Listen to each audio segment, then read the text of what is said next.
Public-Private Partnership o PPP ang nakikitang solusyon ng Department of Transportation o DOTR upang mapabilis ang konstruksyon ng mga nakatenggang flagship projects. Paliwanag ni DOTR Acting Secretary Giovanni Lopez, kulang ang inilaan sa kanilang pondo kung kaya't sa unprogrammed appropriations sila kumakapit para maituloy ang mga proyekto.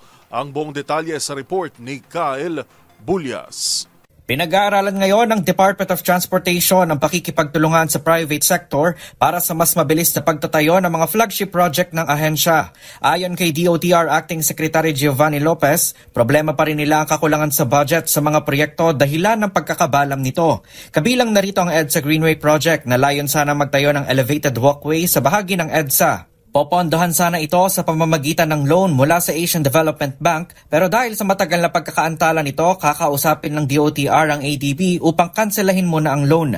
Sa ngayon, pag-aaralan muli ng ahensya kung anong modality ang dapat gawin upang matiyak na maayos na ang pagpapondo sa proyekto upang hindi na ito maantala. Sabi ni Lopez, madalas ay hindi na paglalaanan ng pondo mula sa program funds ang pambansang budget ang mga proyekto, kaya umaasa na lamang sila sa unprogram funds. Pero kumpiyansa naman si Lopez na marami pa ring mga nasa private sector ang interesadong makipagtulungan sa DOTR para sa mga proyekto nito. Gusto mga ganito pong malalaking proyekto at mga gandang proyekto po, nakakasiguro naman po kami na talagang may mga talagang interesado po to have this PPP po. Madami po sa tingin namin ng aming kababayan, ang ating kababayan na talagang interesado sa ganitong proyekto. At ang kagandahan naman po dito bago natin ilunsad, meron tayong sinasabi na market sounding, no? Titingnan natin. Ito po yung kailangan panliligaw po to sa ating mga private partners. Kumbaga nililigawan natin sila, ilalatag natin ang proyekto.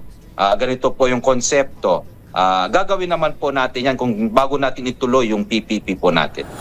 Matatandaang sa ilalim din ng Public-Private Partnership na isa katuparan na nagpapatuloy na rehabilitasyon sa Ninoy Aquino International Airport. Kabilang dito ang pagpapaganda ng NAIA Complex, runway at taxiway nito at ang pagpapataas ng passenger capacity ng paliparan. Para sa MBC TV Network News, ito si Kyle Bulyas ng DZRH. Una sa Pilipinas, una sa Pilipino.